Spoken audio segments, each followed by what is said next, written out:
എല്ലാവർക്കും M4 ലേണിംഗിലേക്ക് സ്വാഗതം. നമ്മൾ ഇന്നത്തെ ക്ലാസ് ആയിട്ട് വന്നിരിക്കുന്നത് ഒരു പുതിയ സീരീസാണ്.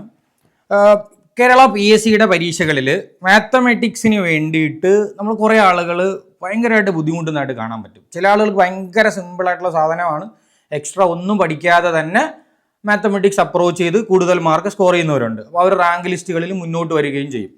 ചില ആളുകൾ റാൻഡമായിട്ട് കുറേ കാര്യങ്ങളൊക്കെ, കുറേ ഇക്വേഷൻസ് പഠിച്ച് കുറേ സാധനങ്ങൾ പഠിച്ചാലും എല്ലാ ക്വസ്റ്റിനും ആൻസർ ചെയ്യാൻ പറ്റുന്ന രീതിയിലോട്ട് നമ്മൾ എത്താറില്ല. അപ്പോൾ അങ്ങനെയുള്ള ആളുകളെ ബേസ് ചെയ്തിട്ട് അങ്ങനെയുള്ള ആളുകളെ സഹായിക്കുക എന്നൊരു ലക്ഷ്യത്തോടെയാണ് നമ്മൾ ഇവിടെ ഈ ക്ലാസ്സുകൾ അവതരിപ്പിക്കുക. ഇത് വളരെ ഒരു 5 മിനിറ്റോ 10 മിനിറ്റോ ഉള്ള ക്ലാസ്സുകളായിട്ടാണ് നമ്മൾ തരുന്നത്. സോ നിങ്ങൾ ചെയ്യേണ്ടത് വളരെ ഫ്രീ ആയിട്ട് ഇനിഷ്യേറ്റീവായിട്ട് നമ്മൾ യൂട്യൂബിലോട്ട് തരുന്ന സാധനം. അപ്പോൾ നിങ്ങൾ ചെയ്യേണ്ട കാര്യം ഇത്ര മാത്രമാണ്. നിങ്ങൾ ചെയ്യേണ്ടത് ഇത് ഒരിക്കലും നിങ്ങൾ മനസ്സിലാവും, ഒരു ചാപ്റ്റർ വൈസോ അല്ലെങ്കിൽ ടോപ്പിക് വൈസോ അല്ല പറയുക. നിങ്ങൾക്ക് പല ചാപ്റ്ററുകളിലും പല ടോപ്പിക്കുകളിലും പല കോൺസെപ്റ്റുകളും അപ്ലൈ ചെയ്യാൻ ആവശ്യമായിട്ടുള്ള ഏറ്റവും ബേസിക്സ് ആണ്. ഇത് ഏത് ചാപ്റ്ററിൻ്റെ ഇതിലാണ് വരിക, ഏത് ടോപ്പിക്കിലാണ് വരിക, അങ്ങനെ ഒരു കോൺസെപ്റ്റ് അല്ല നിങ്ങൾ ഉദ്ദേശിക്കേണ്ടത്. ഇത് എവിടെ വേണമെങ്കിലും നിങ്ങൾക്ക് അപ്ലൈ ചെയ്യാം. മാത്തമാറ്റിക്സിൽ ഇത് പഠിച്ചു കഴിഞ്ഞാൽ നിങ്ങൾക്ക് മിക്കവാറും കുറേ ഒരു 90% ചോദ്യങ്ങളും കൃത്യമായിട്ട് മനസ്സിലാക്കാൻ പറ്റും, കൃത്യമായിട്ട് സോൾവ് ചെയ്യാൻ പറ്റും. ഒരുപാട് സ്റ്റെപ്പുകളില്ലാതെ, ഒരുപാട് ഇക്വേഷനുകളില്ലാതെ നിങ്ങൾക്ക് മനസ്സിലാക്കിക്കൊണ്ട് കാര്യങ്ങൾ ചെയ്യാൻ പറ്റും. സോ അപ്പോൾ അതുകൊണ്ട് നിങ്ങളാരും ഇതിനെ ഒരു ടോപ്പിക്കിൻ്റെ അണ്ടറിൽ മാത്രമോ അല്ലെങ്കിൽ ഇതൊരു സെപ്പറേറ്റ് ടോപ്പിക്കായിട്ട് അങ്ങനെയല്ല പഠിക്കേണ്ട, മൊത്തത്തിൽ ഇത് ഉപയോഗിക്കാൻ പറ്റും. അപ്പം നിങ്ങൾക്ക് വേണമെങ്കിൽ വെറുതെ ക്ലാസ് 1 ക്ലാസ് 2 എന്നെഴുതി നിങ്ങൾക്ക് ഇത് പഠിച്ചു പോകാം. പല സ്ഥലങ്ങളിൽ ഇത് അപ്ലൈ ചെയ്യാനായിട്ട് പറ്റും. ക്ലിയർ ആണല്ലോ? ഞാൻ എന്നെ എവിടെ മാത്രമാണ് അപ്ലൈ ചെയ്യാൻ പറ്റുമെന്ന് പറയാൻ പറ്റില്ല, എവിടെ വേണമെങ്കിലും നിങ്ങൾക്ക് ഇത് അപ്ലൈ ചെയ്യാം. സോ നിങ്ങളിത് പഠിച്ചു കഴിഞ്ഞാൽ അതിൻ്റെ ബെനിഫിറ്റ് മനസ്സിലാക്കും. അപ്പോൾ നമ്മളെ ക്ലാസ് ഒരു 5 മിനിറ്റോ 10 മിനിറ്റോ ഒക്കെ ആയിരിക്കും ഉണ്ടാവും. അപ്പോൾ നിങ്ങൾ വെറുതെ ഇരിക്കുന്ന സമയത്ത് എന്ത് ചെയ്യുക, ജസ്റ്റ് കേൾക്കുക. ഞാനിക്കോട്ട് പറയുന്നത് ഏറ്റവും അറിയാത്ത ആളുകൾക്ക് വേണ്ടിയിട്ടാണ്. അല്ലെങ്കിൽ ഇപ്പോഴും ഒരുപാട് ഇക്വേഷൻസ് ഉപയോഗിച്ച് ക്വസ്റ്റ്യൻ മനസ്സിലാക്കാതെ, കാര്യങ്ങൾ അണ്ടർസ്റ്റാൻഡ് ചെയ്യാതെ ചോദ്യങ്ങൾ ചെയ്യുന്ന ആളുകൾക്ക് വേണ്ടിയിട്ടാണ് ഇത് ഇറക്കണത്, ഈ സീരീസ് തുടങ്ങുന്നത്. അല്ലാതെ മാത്സ് നന്നായിട്ട് അറിയാവുന്ന ആളുകളോ അല്ലെങ്കിൽ ഏറ്റവും ടോപ്പായിട്ട് മാർക്ക് മേടിക്കുന്ന, ഫുൾ മാർക്ക് മേടിക്കുന്നവർക്ക് വേണ്ടിയിട്ടല്ല. അപ്പോൾ അങ്ങനെയുള്ളവർ ഇത് കണ്ടിട്ട് താൻ എന്താണോ പറയുന്നതെന്ന് ചോദിക്കരുത്. സോ അല്ലാത്തവർക്ക് വേണ്ടിയിട്ടാണ്. അല്ലാത്ത ആളുകൾ ശ്രമിച്ചു നോക്കുക. നിങ്ങൾക്ക് ആദ്യം ചിലപ്പോൾ കുറച്ച് കാണാൻ മനസ്സിലാകുമ്പോൾ ഇത് എന്തിനും എവിടെയാണ് നമ്മൾ അപ്ലൈ ചെയ്യാനൊക്കെ തോന്നും. പക്ഷേ എങ്കിലും മനസ്സിലാക്കിയാൽ ഭയങ്കര സിമ്പിളായിരിക്കും. ഓക്കെ ആണല്ലോ? എങ്കിൽ നമുക്ക് ക്ലാസ്സിലേക്ക് കിടക്കാം. നോക്കിക്കോളൂ, ഉറപ്പാണേ ഞാൻ പറയുന്നത്. നിങ്ങളിത് കണ്ടു കഴിഞ്ഞാൽ നിങ്ങളൊരു 3 മന്ത്സ് കൊണ്ട് ഉറപ്പായിട്ട് നിങ്ങൾ PSCയിൽ എല്ലാ ചോദ്യങ്ങളും അണ്ടർസ്റ്റാൻഡബിൾ ആയിട്ടുള്ള രീതിയിൽ ചെയ്യാൻ പറ്റും, മനസ്സിലാക്കി ചെയ്യാൻ പറ്റും. ഇക്വേഷൻസ് കാണാൻ പഠിക്കാതെ നിങ്ങൾ ഉറപ്പായിട്ടും നല്ല മാർക്ക് എത്താൻ പറ്റുമെന്ന് ഞാൻ ഗ്യാരണ്ടി പറയുകയാണ് കേട്ടോ. അപ്പോൾ അത് ആ രീതിയിൽ നിങ്ങൾ ഫോളോ ചെയ്ത് പഠിക്കുക. ഓക്കെ, നമുക്കൊരു ചോദ്യം നോക്കാം. ചോദ്യമാണ് ഇത്, എവിടെ വരുന്നു എന്ന് നിങ്ങൾ പറയണ്ട. നമ്മുടെ ചോദ്യം ഇതാണ് മക്കളെ. എന്താ തന്നിരിക്കുന്നത്? A = B. A = B ആണ്. ഇതിന്റെ അർത്ഥം എന്താ? സമം എന്ന് പറഞ്ഞാൽ എക്ക് തുല്യമാണ് B, അല്ലെങ്കിൽ ബിക്ക് തുല്യമാണ് A. അങ്ങനെ പറഞ്ഞൂടെ? രണ്ട് വശത്തേക്കും പറയാം. അങ്ങനെയും ചിന്തിക്കണം നമ്മളെപ്പോഴും. A = B എന്ന് പറഞ്ഞാൽ എക്ക് തുല്യമാണ് B, അല്ലെങ്കിൽ ബിക്ക് തുല്യമാണ് A. രണ്ടും ശരിയാണ്. ആണല്ലോ? ആണ്. ഓക്കെ, ഇനി നമ്മുടെ ചോദ്യം എന്താ? A = B ആണെങ്കിൽ A/B, A/B എന്താണ്, അല്ലെങ്കിൽ B/A എന്താണ്? ഇത് രണ്ടും കണ്ടുപിടിക്കണം. ശരിയല്ലേ? അപ്പോൾ ഇത് പല സമയങ്ങളിൽ നമുക്ക് ആവശ്യം വരും. സോ നിങ്ങൾ മനസ്സിലാക്കേണ്ട കാര്യം ഇത്രയാണ്. ഇവിടെ നമ്മൾ A = B എന്ന് എഴുതുന്നുണ്ട്, ഉണ്ടെന്നല്ലോ? സംശയമില്ല. നിങ്ങളൊരു കാര്യം മനസ്സിലാക്കണം. നമ്മൾ A എന്ന് എഴുതുന്നുണ്ടെങ്കിലും യഥാർത്ഥത്തിൽ അവിടെ A × 1 ഉണ്ട്. നമ്മൾ ആ 1 എഴുതാത്തതാണ്. കാരണം ഏതൊരു സംഖ്യയെയും 1 കൊണ്ട് ഗുണിച്ചാൽ, ഏതൊരു സംഖ്യയെയും എന്തുകൊണ്ട് ഗുണിച്ചാൽ? 1 കൊണ്ട് ഗുണിച്ചാൽ ആ സംഖ്യ കിട്ടും. ശരിയല്ലേ? അത് നമ്മൾ ജസ്റ്റ് എഴുതിയിടണം. എവിടെയെങ്കിലുമൊക്കെ ആവശ്യം വരും. ഏതൊരു സംഖ്യയെയും ഏതൊരു ലെറ്റർ ആയിക്കോട്ടെ, ഏതൊരു സംഖ്യയെയും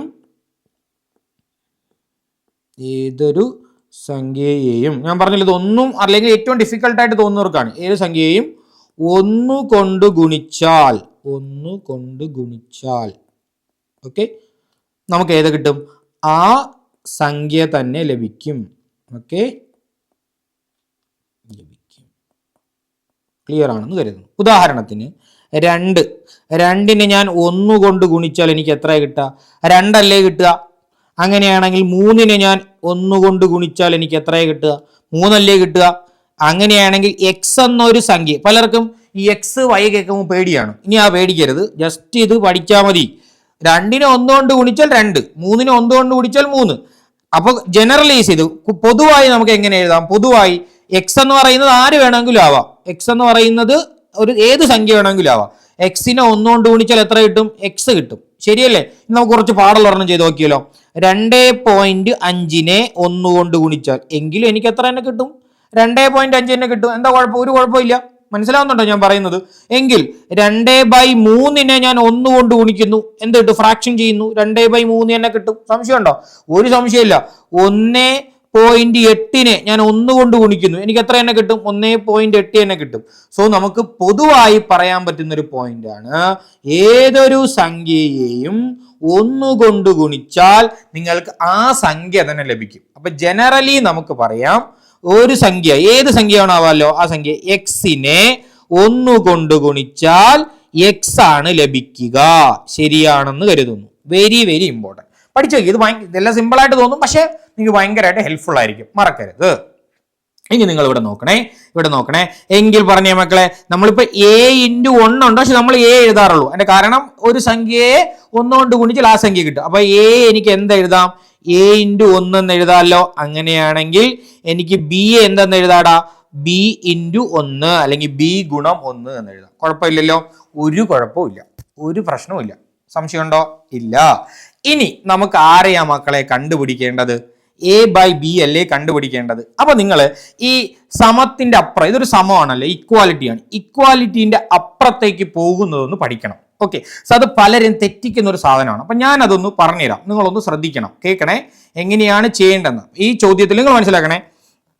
ഇപ്പൊ നമ്മൾ ഇവിടെ ഒരു സംഖ്യ എഴുതുകയാണ്, a, ഇങ്ങനെ നോക്കിയേ, a=b, ഇങ്ങനെ ഒരു കേസ് ഉണ്ട്. ഓക്കെ.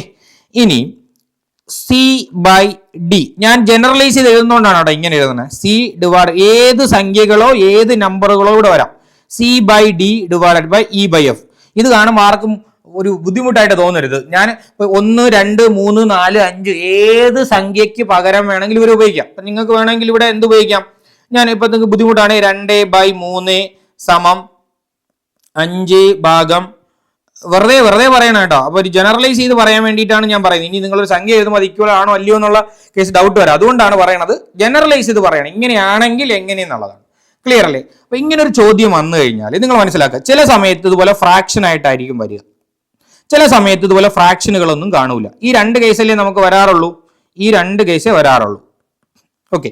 അല്ലെങ്കിൽ ഇപ്പൊ നമുക്ക് വരുന്നത് എങ്ങനെയായിരിക്കും? മൂന്നാമതൊരു കേസിൽ വരാൻ സാധ്യതയുള്ളൂ 1/x = y എന്നോ, അല്ലെങ്കിൽ നാലാമതൊരു കേസ് വരാൻ സാധ്യതയുള്ള എന്താ, 1/x = 1/y, ഇങ്ങനെയൊക്കെ വരുള്ളൂ. ശരിയല്ലേ? മനസ്സിലാവുന്നുണ്ടോ ഞാൻ പറയുന്നത്? ഇങ്ങനത്തെ സാഹചര്യം, ഈ ഒരു ഇത്രയും കേസസേ വരാറുള്ളൂ. നമ്പറുകളായിരിക്കും ഇതിന് പകരം വരിക. നമുക്ക് വരുന്ന ഇതിന് പകരം എന്തായിരിക്കും? നമ്പറുകളായിരിക്കും. അത് മാത്രമേ വ്യത്യാസമുള്ളൂ. ക്ലിയർ അല്ലേ? നിങ്ങൾ നോക്കണേ, നിങ്ങൾ ജസ്റ്റ് ഒന്ന് നോക്കിയാൽ മനസ്സിലാക്കാം.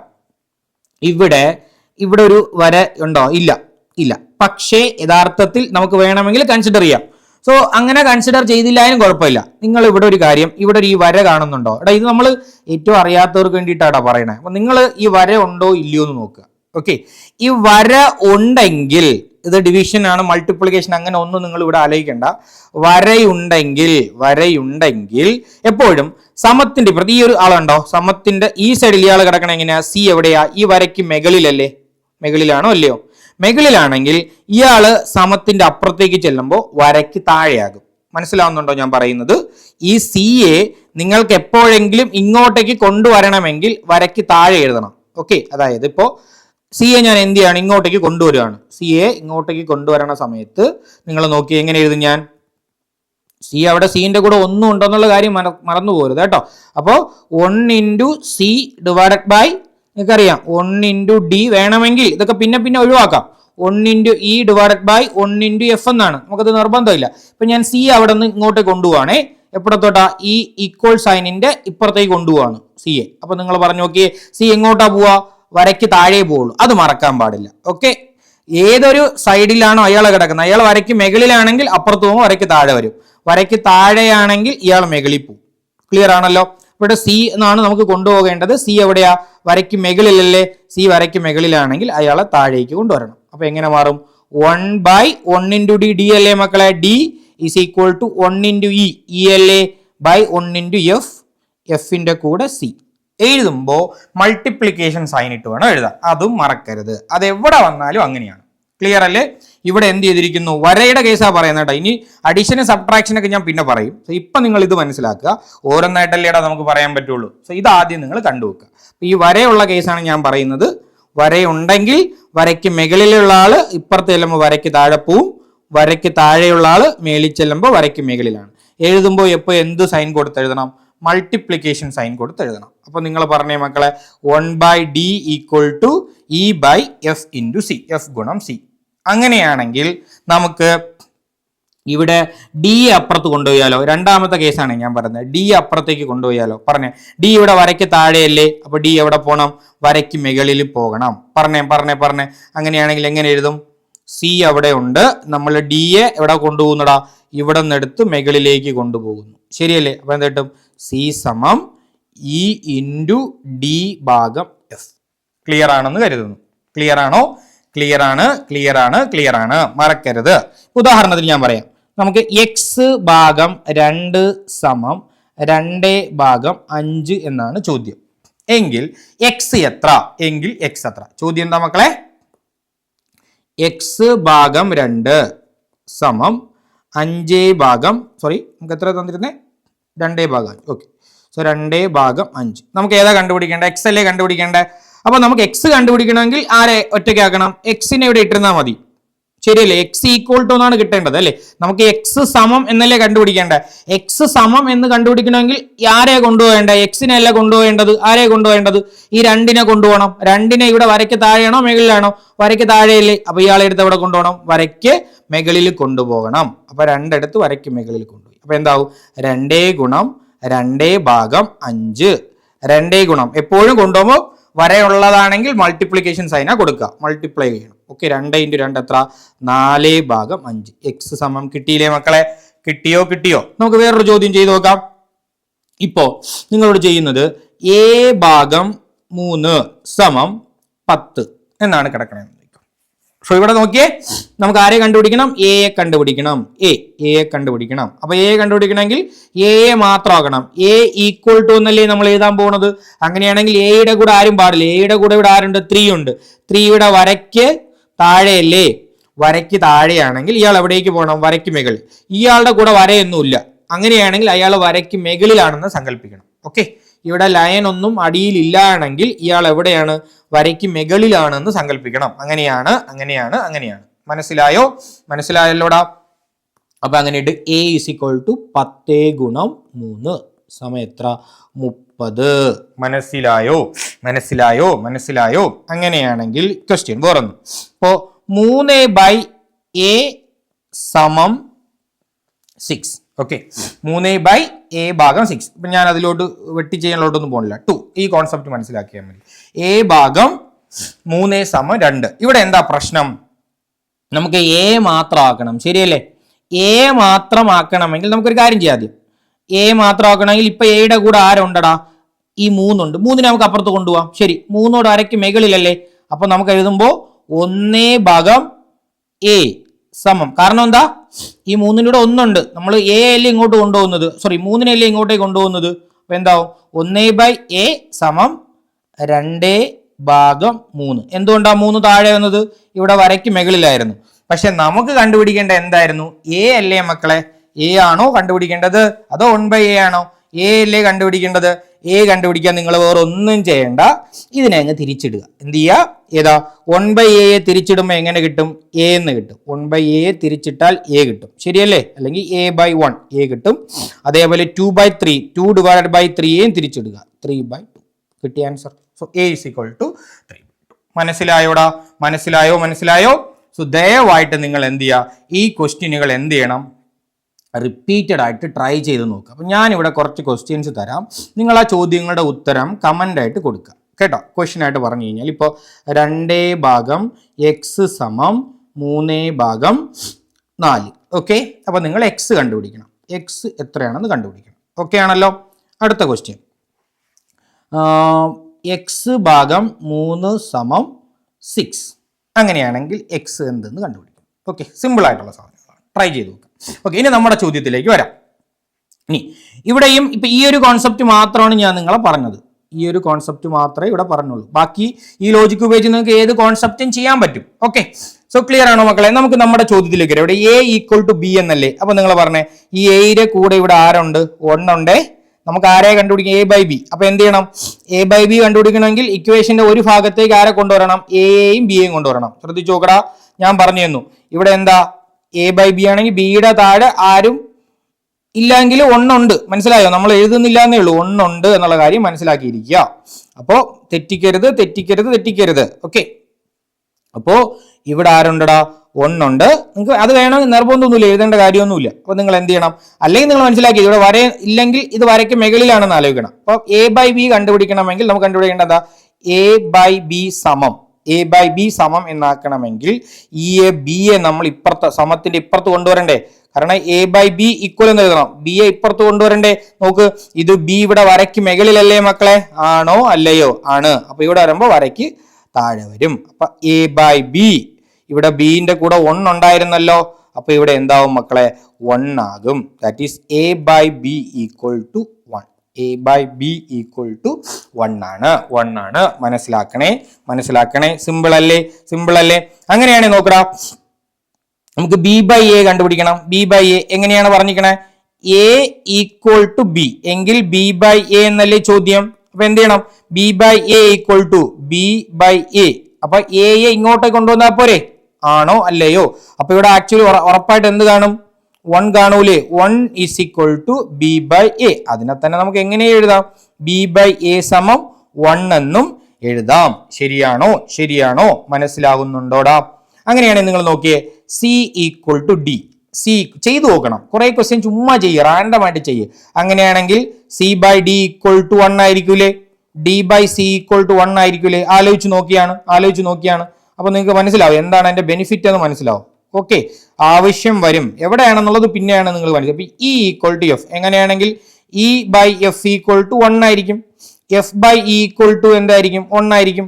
മനസ്സിലായോ? ആലോചിച്ച് നോക്കണം. ഇനി വേറെ ചോദ്യം ചെയ്യാം. എ ഗുണം ബി സമം സി.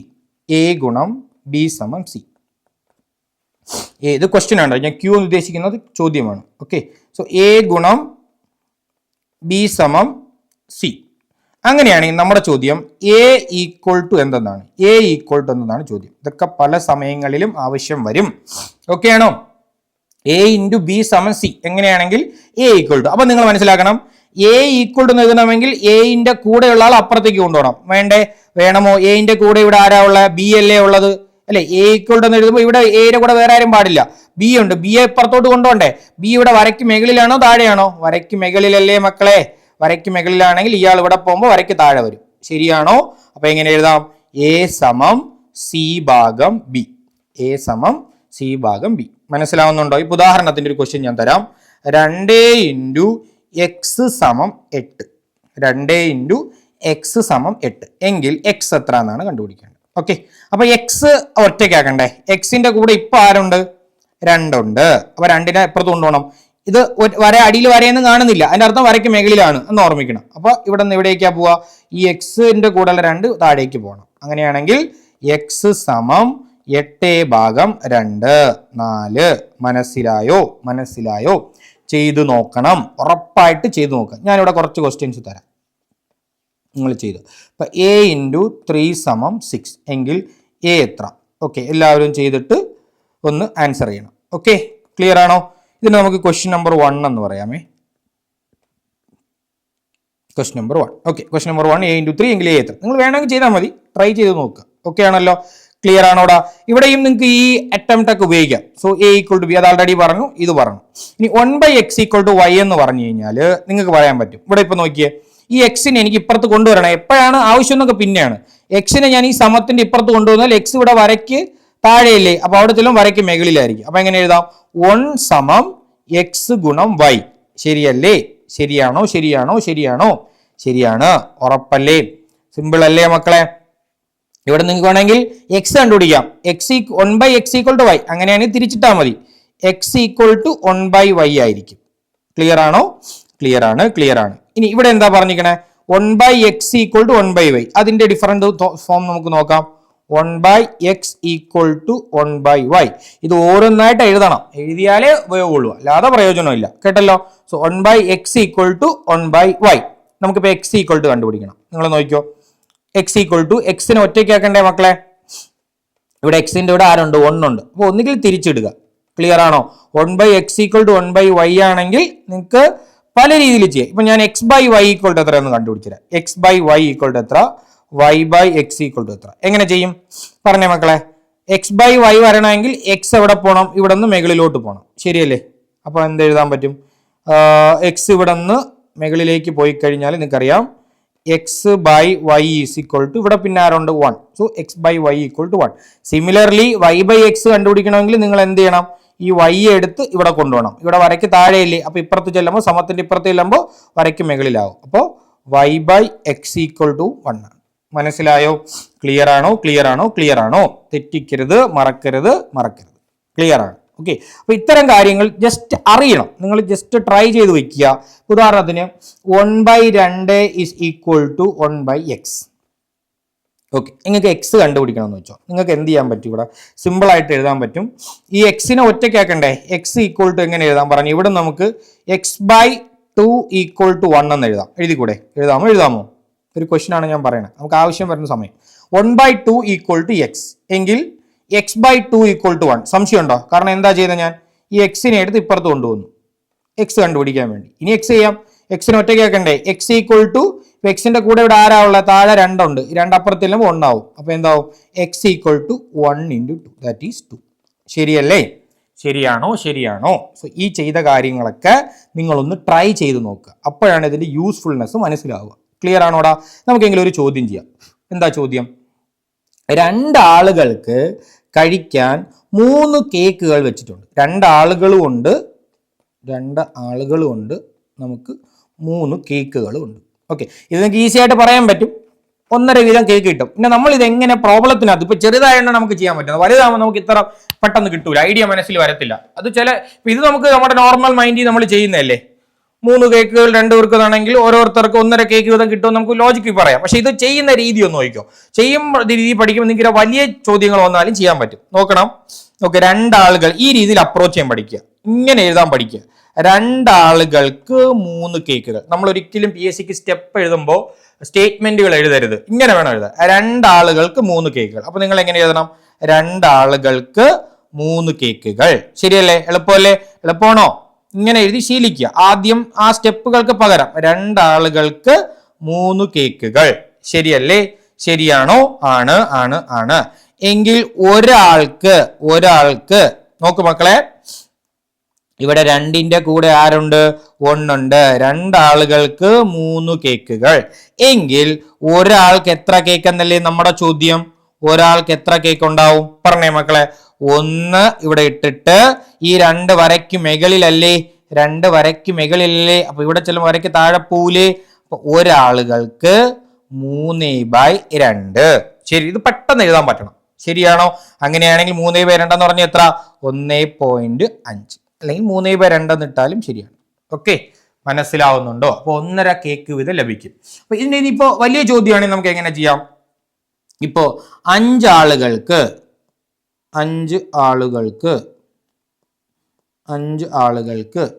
7 കേക്കുകൾ വെച്ചിട്ടുണ്ട്. 7 കേക്കുകൾ ഉണ്ട്. ഓക്കെ, ഒരാൾക്ക് എത്ര കേക്കുകൾ ലഭിക്കും? ഓക്കെ, ലഭിക്കും. അപ്പോൾ ഞാൻ ഇതിലൊരു ചോദ്യം പറയണത്, നമ്മളിത് അപ്രോച്ച് ചെയ്യുന്ന രീതി പഠിക്കുക. എങ്ങനെ ചെയ്യും? സ്റ്റെപ്പ് എഴുതി ഒരുപാട് സമയം കളയരുത്. ഈ രീതി ആലോചിക്കണം. 5 ആളുകൾക്ക് എത്ര കേക്ക്? 7 കേക്ക്. ഈ രീതി പ്രാക്ടീസ് ചെയ്യുക. പലരും ഇപ്പോഴും ഒരുപാട് മാത്സിന് വേണ്ടി ഒരുപാട് ടൈം കളയുന്നത് സ്റ്റെപ്പ് എഴുതുന്നതുകൊണ്ടാണ്. സ്റ്റെപ്പ് ആവശ്യമല്ലാതെ അത് ഇത് മനസ്സിലാക്കണം. ഇത് പ്രാക്ടീസ് ചെയ്താൽ ഇത് ബ്രെയിനിൽ വരുമല്ലോ. ചുമ്മാ എന്തിനാണ് ആ ക്വസ്റ്റ്യൻ പേപ്പറിൽ ആവശ്യമില്ലാത്ത എഴുതണേ? 5 ആളുകൾക്ക് എത്ര കേക്ക്? 7 കേക്ക്. ഇത് ഇവിടെ മാത്രമല്ല അപ്ലൈ ചെയ്യാൻ പറ്റും, പല സ്ഥലത്ത് അപ്ലൈ ചെയ്യാൻ പറ്റും. ഉപയോഗിച്ച് നോക്കുക. 5 ആളുകൾക്ക് 7 കേക്ക്. ശരിയല്ലേ? 5 ആളുകൾക്ക് 7 കേക്ക്. എങ്കിൽ ഒരാൾക്ക്, ഇവിടെ 5ന്റെ കൂടെ 1 ഉണ്ട്. എങ്കിൽ ഒരാൾ എത്ര രീതിയിൽ ചോദിച്ചാലും ചെയ്യാം. നിങ്ങൾ ആദ്യം ഒരാൾക്ക് കണ്ടുപിടിക്കാൻ പഠിക്കും. ഇത് പഠിച്ചാൽ ബാക്കിയൊക്കെ സെറ്റ് ആക്കും. ഓക്കെ, സോ 5ന്റെ കൂടെ 1 ഉണ്ടല്ലോ. 5 × 1 = 7. സംശയമില്ല എന്ന് കരുതുന്നു. ക്ലിയർ ആണോ? അങ്ങനെയാണെങ്കിൽ പറഞ്ഞ മക്കളെ, 1 ആൾക്ക് 7/5 കേക്ക് കിട്ടും. 7/5 കേക്ക്. ശരിയല്ലേ? ശരിയാണോ? മനസ്സിലായി എന്ന് കരുതുന്നു. അങ്ങനെയാണെങ്കിൽ ഒരു ചോദ്യമുണ്ട് മക്കളെ. 4 ആളുകൾക്ക് 4 ആളുകൾക്ക് കഴിക്കുന്നതിനായി 18 കേക്കുകൾ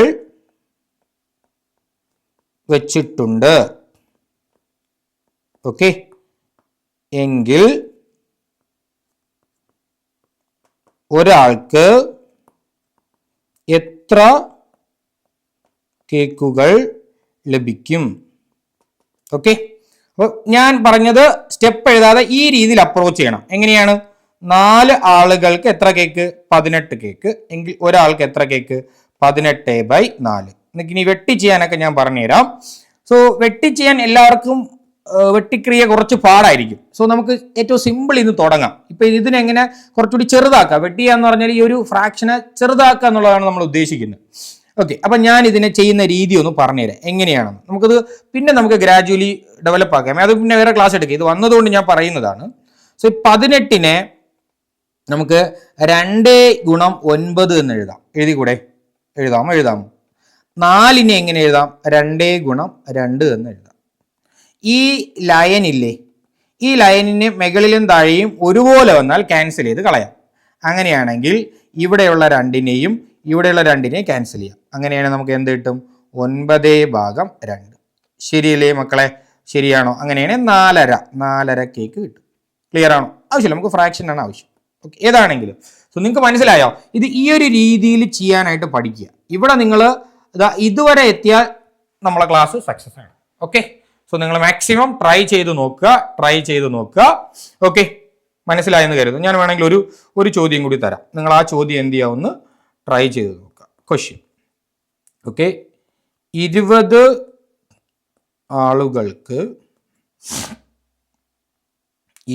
ആളുകൾക്ക് എല്ലാം കേക്കിൽ തന്നെ പറയാം. നമുക്ക് ഇതിനെ വേറെലോട്ട് മാറ്റാം. കഴിക്കുന്നതിന് 30 കേക്കുകൾ, ഇത് കേക്കിൻ്റെ കാര്യമൊന്നുമില്ല കേട്ടോ, ജസ്റ്റ് കോൺസെപ്റ്റ് കിട്ടാൻ വേണ്ടിയിട്ടാണ്, കേക്കുകൾ വെച്ചിട്ടുണ്ട് എങ്കിൽ